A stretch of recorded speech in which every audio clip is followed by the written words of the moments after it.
우리 함께 나눌 말씀은 에베소서 6장 1절에서 4절까지 말씀입니다. 우리 한 절씩 교독하겠습니다. 예. Honor your father and mother. 이렇게 영어 성경으로 보니까 대문자로 쓰여 있더라고요. 예, 여러분들 지난주가 사실은 5월 8일이 어버이날이기 때문에 다들 지나셨으리라 생각이 들지만 교회에서는 이제 오늘 이렇게 또 어버이주일로 한번 지키도록 하겠습니다. 여러분, 크리스찬의 삶에서 여러분들이나 제가 크리스찬인데 크리스찬의 삶에서 믿는 일만큼, 믿음만큼 중요한 게 또 뭐가 있을까요? 믿는 것만큼. 뭐 당연히 예수님 믿는 게 제일 중요하다 이렇게 생각을 하겠지만 믿음만큼 중요한 게 뭐가 있을까요? 믿음만큼 중요한 게 행하는 것입니다. 그래서 믿음이 있다 할지라도 그 믿음대로 살지 않으면, 그 행함이 없으면 그 믿음은 진짜일까요? 가짜일까요? 믿는다고 하는데 믿는 바대로 살지 않으면 그 믿음은 이렇게 가짜일 것이다. 이게 성경이 그렇게 말씀하죠. 그래서 성경은 이 믿음에 대해서도 말씀을 하지만 그 행함에 대해서도 계속 말씀하고 있는 거 잘 알죠.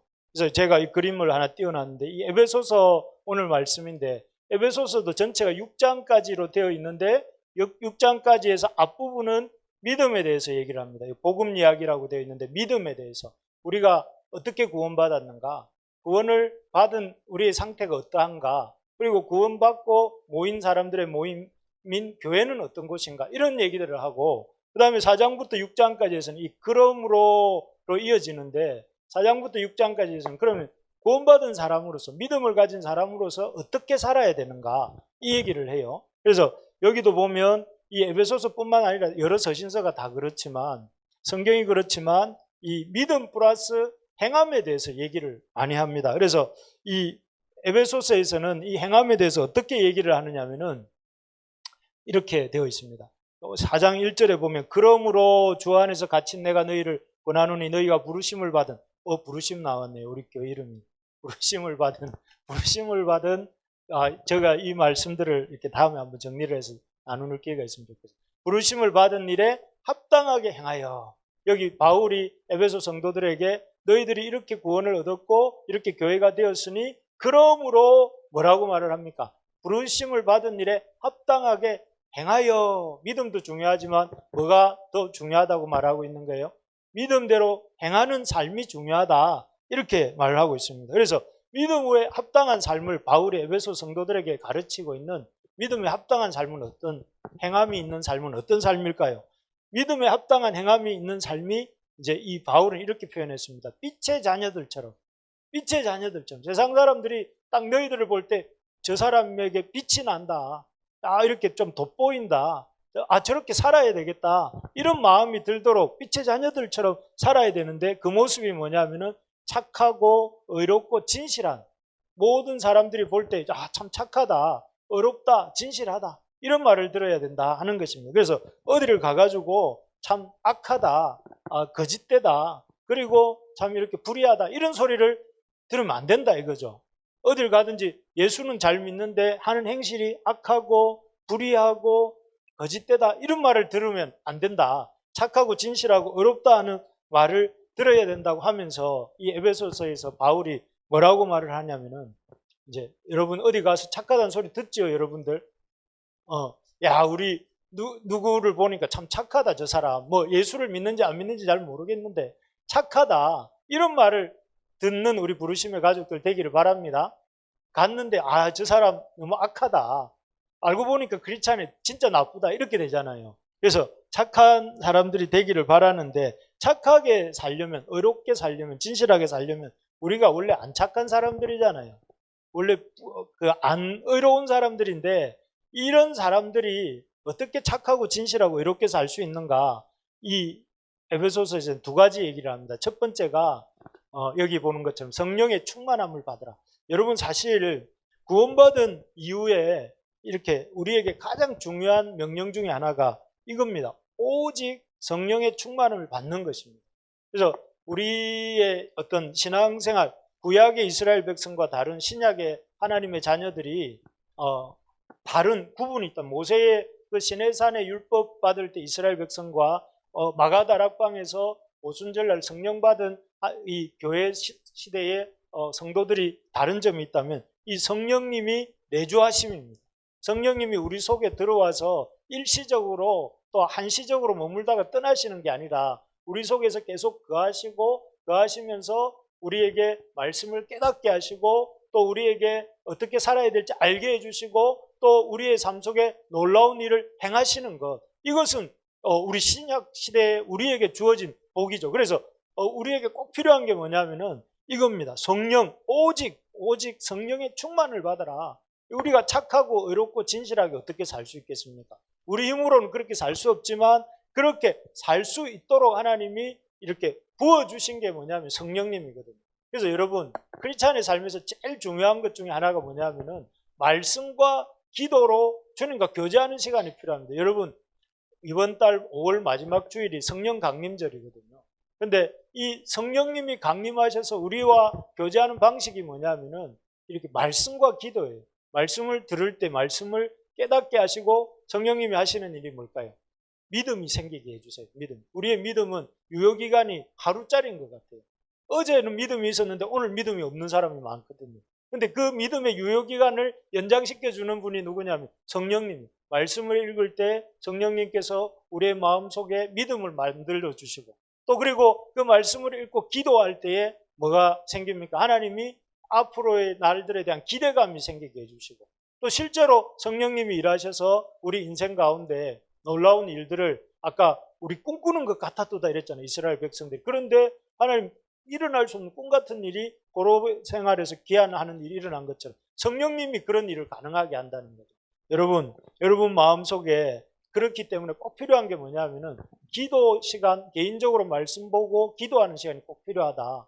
여러분 5월 달에는 다른 건 몰라도 말씀 보고 기도하는 여러분들 되기를 바랍니다. 매일매일 누가 이렇게 보든 안 보든 자기가 시간을 정해놓고 개인적으로 주님과 주님의 말씀을 읽고 그 붙든 말씀을 가지고 기도할 때에 뭐 하신다고요? 성령님이 우리에게 믿음을 만들어 주시고 그 믿음을 가지고 내 삶을 어떻게 살아야 될지 인도해 주시고 그리고 내 삶 속에 놀라운 일들을 행하신다. 누가? 성령님이 말씀을 통해서 우리에게 믿음과 또 인도하심과 역사하심을 주신다는 것 여러분 꼭 기억하셔야 됩니다. 그래야 여러분 이 복음, 여기 제가 복음 1번 써놨지 않습니까? 복음이 우리의 삶의 중심이고 우리 교회의 중심이고 우리 하나님 나라의 중심입니다. 복음이. 내가 하는 것이 아니고 성령님이 하는 거죠. 자, 그래서 성령의 충만함을 받는다. 그래서 바울도 술 취하지 말고 요즘 술 취한 사람들 부산대 주변에 많이 보는데 술 취하지 말고 오직 성령으로 충만함을 받으시기 바랍니다. 주량을 자랑하지 말고 기도를 자랑하는 우리가 되기를 여기 주량 자랑하는 사람은 없겠지만 자랑하지 말고 그런 우리가 되기를 바랍니다. 두 번째, 착하고 진실하고 의로운 삶을 사는 길은 성령의 충만함. 두 번째는 하나님이 세우신 질서. 하나님은 어떤 분이냐면은 따라해 봅시다. 질서의 하나님.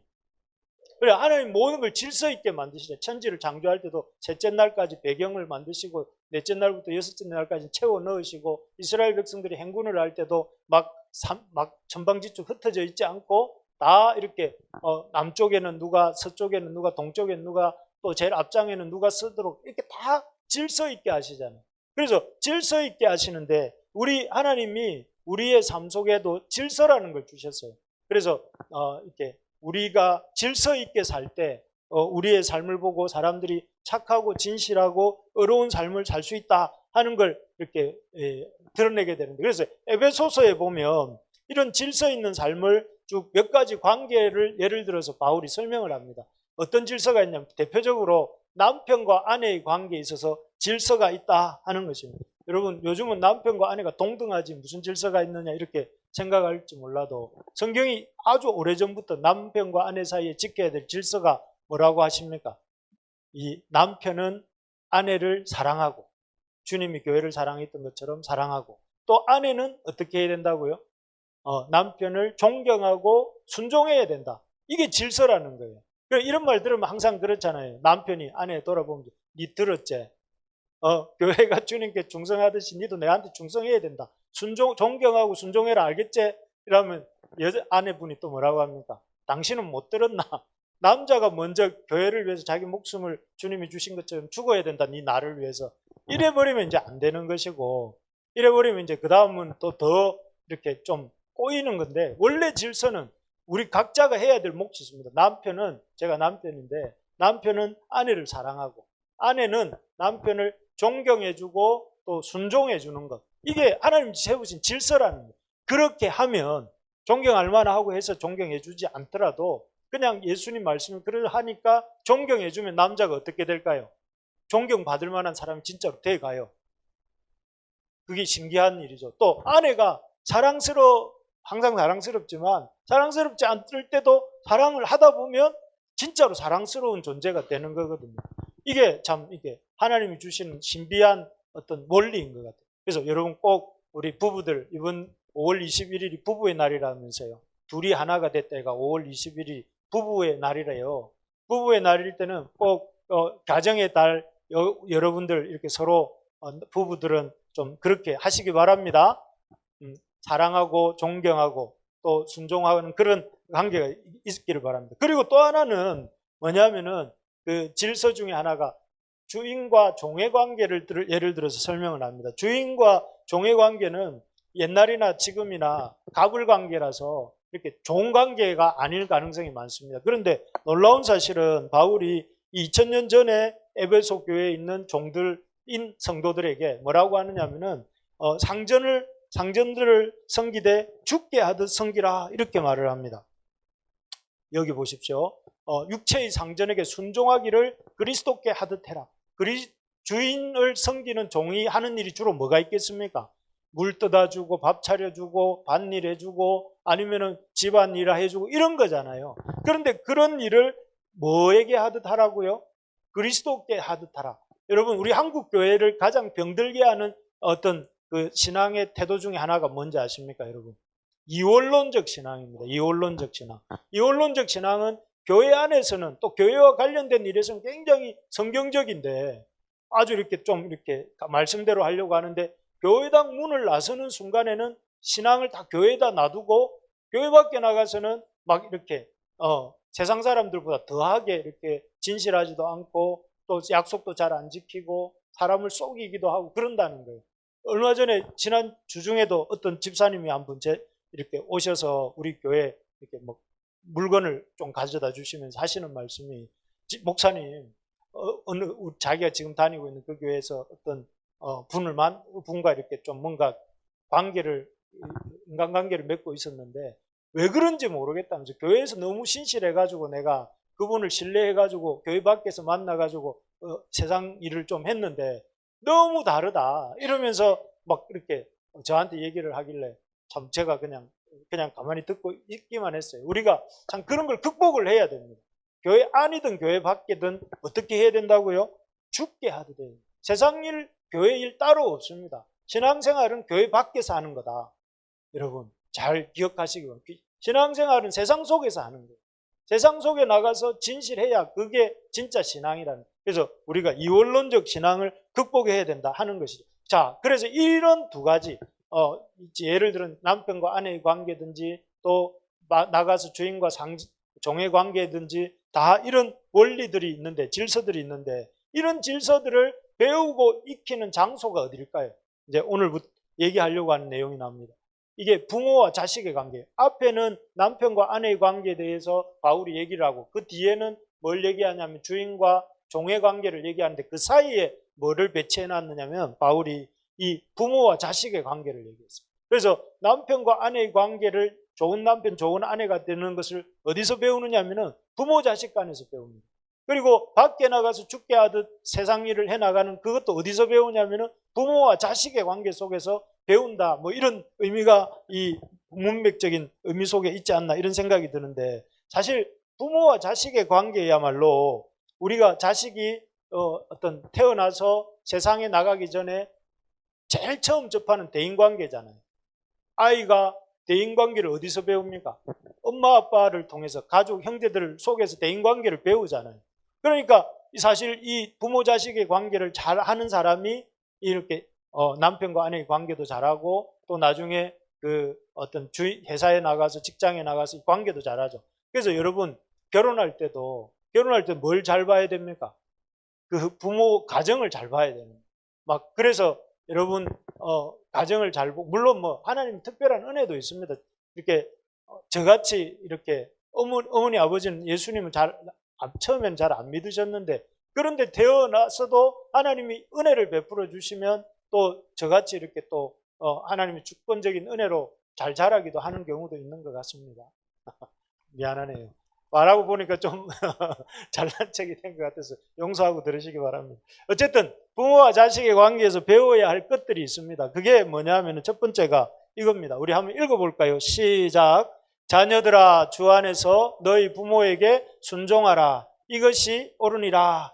여기 보니까 주 안에서 너희 부모에게 순종하라 이렇게 말씀합니다. 사실 원튼 원치 않든 지금 여러분들의 부모님은 하나님께서 여러분들의 삶의 영적인 보호자요, 양육자로, 권위자로 이렇게 세우지 않으셨습니까? 그렇기 때문에 우리가 그런 그 부모에 대해서 가져야 될 태도가 순종이고, 이것이 하나님이 정해놓은 질서에 합당한 것이다 하는 말입니다.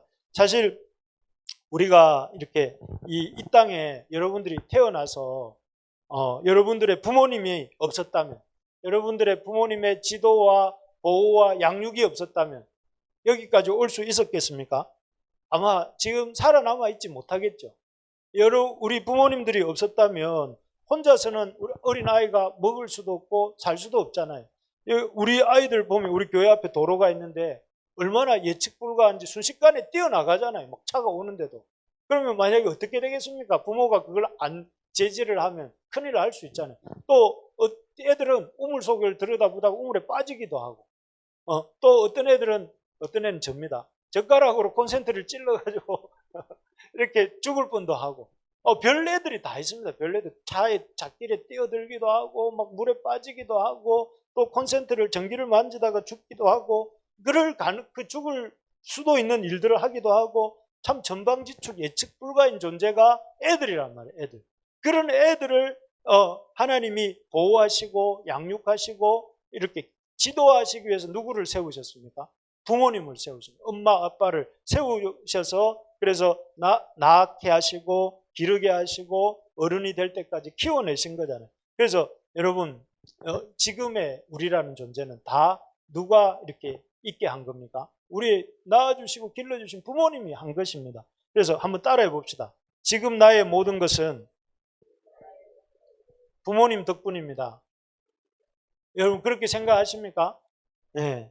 부모님이 없었다면 이렇게 우리라는 존재는 오늘까지 올 수 없었을 겁니다. 그러면 이런 말을 딱 들으면 우리 마음속에 이제 우리 부모된 사람들의 마음에는 뭐가 떠오릅니까? 우리 아이들이 떠오르죠. 우리 자녀들이 떠오면서 그래 우리 아이들이 나한테 순종해야지 이놈들 못된 놈들 이런 마음이 드는 분이 혹시 있는지 모르겠습니다. 있는데 근데 이거는 항상 성경 말씀은 한번 따라해 봅시다. 나에게 적용해야 됩니다. 하나님 말씀을 적용할 때 이건 남편은 남편에게 주시는 말씀을 붙들어야지 아내에게 주시는 말씀을 붙들고 아내에게만 자꾸 적용하려고 하면 이게 분란의 시작인 거예요. 그러니까 자식과 부모에게 주시는 말씀을 들을 때 자식은 자식에게 주는 말씀을 들어야 되고 그 다음에 부모는 부모에게 주시는 말씀을 들어야 되는데 여기 보면 부모들에게 뭐라고 하시느냐면 여기 4절을 보시면 여기 한번 봅시다. 부모가 해야 할 것들을 말씀하십니다. 한번 6장 4절이 안 고쳐졌네요. 6장 4절입니다. 한번 읽어봅시다. 시작. 또 아비들아 너희 자녀를 노엽게 하지 말고 오직 주의 교훈과 훈계로 양육하라. 자녀들의 도리를 우리가 보기 전에 부모 입장에서 부모가 해야 될 도리가 뭔지를 성경이 말하고 있습니다. 저는 이걸 읽으면서 이 구절이 어미들아가 아니고 아비들아 이게 좀 눈에 와닿았습니다. 가정교육에 있어서 우리는 신사임당을 많이 떠올리잖아요. 사임당 같은 현모양처 막 엄친자부 이러면서 아내의 역할에 대해서 가정교육의 중요성을 부여를 하는데 성경은 뭐라고 하느냐면 각 가정에서 중요한 역할이 누구냐면 아비들이라는 거예요. 아비들이 자녀 가정과 가정을 이루어가고 또 자녀를 양육하는 일에 중요한 역할이 있다 이렇게 말씀합니다. 그래서 아버지가 해야 될 일이 뭐냐? 첫 번째가 뭐라고 했습니까? 너희가 자녀를 노엽게 하지 말라. 이렇게 말. 노엽게 하지 말라. 이 말은 왜 자녀들이 왜 노여워할까요? 부모에 대해서. 부모님 말을 안 듣고 부모의 말에 귀를 안 기울은 이유는 제가 생각해 볼 때 부모가 자식이 자기 소유라고 생각하기 때문에 자기가 낳았기 때문에 자기 소유고 또 자기가 마음대로 할 수 있다고 생각하고 자녀의 의견을 무시하기 때문에 다 이렇게 준 대로 받잖아요. 부모도 그런 자녀에게 그런 어떤 이 무시를 당하거나 자녀가 화를 내는 것을 겪게 되는 것 같습니다. 그래서 중요한 게 뭐냐면은 자녀를 노엽게 하지 말라. 이 말은 자녀를 무시하지 말라. 이런 것 같아요. 그래서 자녀의 의견에 대해서 존중하고 자녀를 한 인격체로서 그 선택을 인정해주고 또 그리고 그 자녀를 그런 어떤 존재로서 대우할 때에 그게 노엽게 하지 않는 것이. 가만히 생각해보면 저 자신도 아이들에 대해서 좀 이렇게 아이들이라고 생각하는 마음이 있고 약간 그런 어떤 그 한 인격체로서 존중해야 될 대상이라는 생각을 한 번씩 놓칠 때가 있는 거예요. 근데 노엽게 하지 말라. 노엽게. 자녀들을 화나게 하지 말라.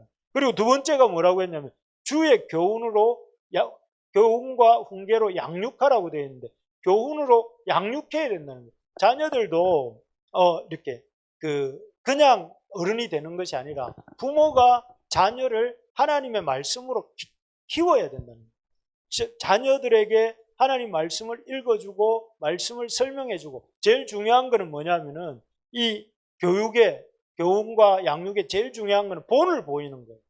어떻게 성경을 읽어야 되는지, 어떻게 기도를 해야 되는지, 어떻게 선을 행해야 되는지, 어떻게 다른 사람들과 화목하게 살아야 되는지, 어떻게 또 하나님 앞에서 살아야 되는지 부모가 말로가 아니라 삶으로 보여줘야 되는 이게 어려운 거죠. 부모 입장에서.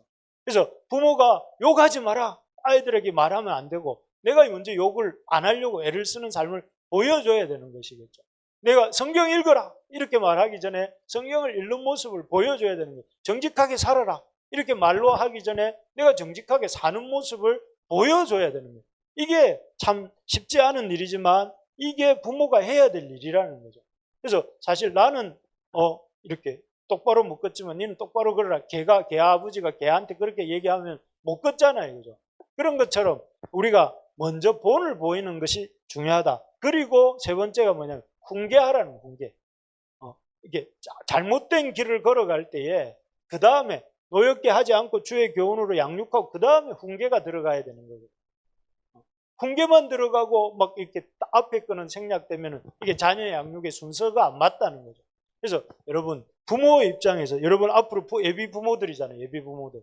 아직 와닿지 않는 말이겠지만 우리가 이 좀 부모된 분들은 항상 이걸 기억하면서 자녀들을 이렇게 인격으로 존중하고 자녀들을 하나님 말씀으로 양육하려고 힘쓰고 또 은혜 받는 자리에 아이들 나가도록 막 이렇게 돌보고 지원해주고 또 그리고 그 아이들에게 내 삶의 모습을 통해 신앙의 본을 보이고 그러면서 잘못된 길을 걸어갈 때에는 그것에 대해서 분명하게 가르쳐주고 훈계하고 책망하는 이런 일들이 있어야 된다 하는 것이죠. 그러지 않으면 이제 나중에 아이들이 나이가 들면은 그때는 이런 게 잘 안 됩니다. 양육도 안 되고 훈계도 안 되고 그렇게 어려워지는데 근데 가장 늦다고 생각하는 때가 가장 빠른 때입니다. 오늘부터 이번 달부터라도 우리 부모된 입장에서 이렇게 우리 아비들 특별히 우리 형제들 잘 좀 마음에 새기고 우리의 이 모습들을 좀 이렇게 돌아보고 자녀들 양육하는데 다시 한번 이 새 마음을 품는 이 시간이 되기를 바랍니다. 바랍니다, 방 집사님. 바랍니다, 우리 떼일 집사님. 우리 형제들, 우리 박 목사님, 저 또 우리 다 있지 않습니까? 우리 아비들에게 좀 특별히 하나님 주님이 에베소서에는 당부라. 물론 다른 서신서에서는 어미들에게도 또 얘기를 합니다. 그런데 어쨌든 에베소서에서는 아비들에게 대해서 이렇게 얘기를 합니다. 자, 그러면서 큰 두 번째로 뭐라고 했냐면은 왜 순종해야 되는가? 첫 번째는 그것이 영적 질서에 합당하기 때문에, 두 번째는 뭐라고 했냐면은 영적인 복이 임하기 때문에 우리 자녀들이 여러분들이 부모님에게 순종해야 되는 이유가 뭐냐면은 그래야 복을 받기 때문에 그렇다고 합니다. 여기 한번 봅시다. 우리 3절 같이 한번 읽어볼까요? 시작. 이로써 내가 잘되고, 예, 이 10계명 우리 매 주일마다 외우는데요, 읽는데요. 이 10계명 중에 약속이 붙어 있는 계명은 5계명이더라고요. 5계명. 어떤 약속이 붙어 있느냐면 내가 잘되고 땅에서 장수한다. 그래서 부모 공경이 우리가 영적인 축복을 받는 통로, 영적인 것뿐만 아니라 육체적인 또 물질적인 복을 받는 통로가 이렇게 부모에게 효도하는 거죠. 여러분 잘 되고 싶잖아요. 이 세상에서 잘 되고 싶잖아요. 잘 되고 싶지 않은 분 손 한번 들어보세요. 잘 되고 싶네요, 모두가. 잘 되고 싶은데, 잘 되고 싶으면 어떻게 해야 되냐면 부모를 공경하는 거예요. 부모님을 공경하고 부모님께 순종하는 것이 잘 되는 길이다. 알겠습니까, 여러분? 이걸 잘하면 복을 받는다는 거예요. 우리 청년들 부모님에게 잘하고 있는 줄 알지만 부모님에게 어떻게 해야 될까요? 순종하고 공경해야 된다 하는 겁니다. 순종하고 공경할 때 왜 복을 받는가? 미국에 하버드 대학이 있답니다. 하버드 대학에서 이렇게 성공한 사람들을 이렇게 설문조사를 했는데 이 성공한 사람 중에서 성공한 사람들의 5%는 그 자신의 재능과 실력으로 성공했는데 나머지 95%는 그 자신의 재능과 실력이 아니라 원만한 대인관계로 성공했다 이렇게 말을 한답니다. 그래서 많은 사람들이 성공한 그 중요한 원인을 뭘로 이렇게 자기가 분석을 하느냐면은 자기의 대인관계로 이렇게 나누는데 근데 여러분 앞에서도 말씀드렸지만 사람이 태어나서 제일 첫 번째 대인관계를 어디서 맺습니까? 부모 자식 간에 맺잖아요. 그죠? 물론 거기서 중요한 건 부모의 역할입니다. 부모가 잘해야 됩니다. 아까 말씀드렸죠. 노엽게 하지 않고 잘 양육하고 본을 보이고 또 훈계하고 이런 역할을 해야 된다는 전제하에서 자식에게도 뭐가 필요하다는 거예요. 부모와의 관계가 중요하다는 인식을 갖는 것이 중요하다. 그래서 부모님과의 관계를 잘 맺는 사람이 이 세상에서도 성공할 가능성이 높고 부모님과의 관계를 잘 못 맺는 것이 세상살이가 힘들어지는 이유가 된다는 거죠. 그래서 여러분 이 인간관계를 멀리 가서 배우려고 하지 말고 부모님과의 인간관계를 잘 맺으려고 노력을 하셔야 돼요. 세상에서 제일 우호적인 마음을 갖고 있는 대인이 누굽니까? 대인관계할 때 대인이 우리에 대해서 가장 우호적이고 가장 이렇게 좋은 마음을 품고 있는 대상이 누구냐면 우리 부모님이거든요. 부모님과 대인관계를 잘 못 맺는다면 세상은 부모님만한 사람이 있습니까? 없습니까? 세상에 나갔을 때. 없잖아요. 그죠? 대부분 아무리 좋은 사람도 다 사심이 있고 다 이렇게 어려운 사람들입니다. 그런 사람들과 관계를 잘 맺는 그 연습을 하나님 어디서 하도록 하시냐면은 가정에서 부모님과의 원만한 대인관계를 배우도록 부모님을 세워두신 거예요. 그래서 여러분들이 부모님을 어떻게 생각하셔야 되냐면은 나에게 인간관계를 이렇게 가르쳐 주는 분. 부모님이 좋다 나쁘다. 부모님도 사실 인간적으로 연약하잖아요. 그죠? 존경하는 게 쉽습니까? 어렵습니까? 어렵잖아요. 어릴 때는 당연히 부모님을 순종했습니다. 왜냐하면 그분의 양육과 보호와 지도가 필요하니까. 그런데 여러분들처럼 이제 몸이 점점 커지고 그러면 점점 몸만 커집니까? 생각도 커지고 경험도 많아지잖아요. 그런데 거기에 비해서 부모님은 점점 작아지고 아무래도 부모님이 어릴 때 해주셨던 말이 나이가 들어서 들으면 별로 이렇게 와닿지 않기도 하고 요즘같이 또 시대가 막 이렇게 IT 중심으로 개발되는 시대에는 농사 지을 때 같으면 그래도 부모님의 권위가 좀 살아있을 텐데 요즘은 뭐 그런 게 아니니까 권위도 없고 그러니까 부모님 말씀도 잘 안 듣게 되고 또 문제는 부모님이 인격적인 결함도 좀 있잖아요. 화를 잘 내기도 하고 부모님이라 할지라도 뭔가 문제들이 다 하나씩 있어요. 그런 걸 생각을 해보면 부모님 말을 듣기가 쉽지가 않습니다. 그럼에도 불구하고 어떻게 해야 된다고요? 왜? 순종해야 된다. 순종해야 되는 이유가 뭐냐면은 그런 부모님을 통해서 우리가 이런 하나님 안에서 관계 맺는 법을 배우는 연약한 부분이 있음에도 불구하고 하나님 안에서 그런 어떤 부모님을 통해 사랑과 관계 맺는 법을 배우기 때문에 그런 것입니다. 그래서 여러분 부모님을 그냥 부모님으로만 보지 마시고 부모님을 대인관계를 맺는 그런 존재로 생각을 하면서 부모님 여러분 사람들하고 관계를 맺을 때 어떻게 합니까? 그 사람이 다가오면 다가오는 사람을 고맙게 생각하고 이렇게 환대해주고, 또 그 사람이 얘기하면 들어주고, 또 그 사람이 또 이렇게 어려워하는 일이 있으면 좀 도와주기도 하고 그러잖아요. 그런 다른 사람한테 하듯이 그 부모님한테 한번 해보라는 거예요. 그러면은 여러분 그것이 놀라운 어떤 관계가 풀어지는, 사실 부모님은 너무 가깝기 때문에 또 우리가 함부로 자식된 입장에서 당연하게 여기고 함부로 할 수 있는데, 그렇게 하지 말고 부모님을 대인처럼 다른 사람들처럼 생각하면서 도와보라는 거예요. 그래서 어떻게 부모님을 이렇게 공경할 수 있는가 한번 생각해 보면, 첫 번째 우리 한번 따라해 봅시다. 감사를 표시합시다. 예. 부모님을 공경하는 첫 번째 길이 뭐냐면은 부모님에 대해서 감사하는 것입니다. 여러분, 인간이 갖고 있는 본성 중에 가장 아주 이렇게 본질적인 본성 중에 하나를 로마서 1장에 보면 썼는데, 그게 뭔지 아십니까? 감사하지 않는 거. 우리 정관사님 역시 감사하지 않는 거죠. 사람들은 다들 마음속에 뭐가 있느냐면 자기가 잘나서 모든 게 된 줄 알아요. 내가 이까지 자라온 것도 자기가 잘나서 된 것이고, 내가 지금 이렇게 뭔가 좀 삶을 잘 살고 있는 것도 내가 잘나서 된 것처럼 생각하는 거예요. 요즘 더 그런 것 같아요. 요즘 모든 게 관심사가 자기잖아요. 자기. MBTI도 결국은 뭡니까? MBTI도 자기에 대한 관심이잖아요. 자기에 대한 거. 그런 거 아닌가? 사람에 대한 관심이라고 해야 되나? 뭐 어쨌든 그 요즘 관심사가 사람들이 그 미 제너레이션이라고 해요. 미 제너레이션.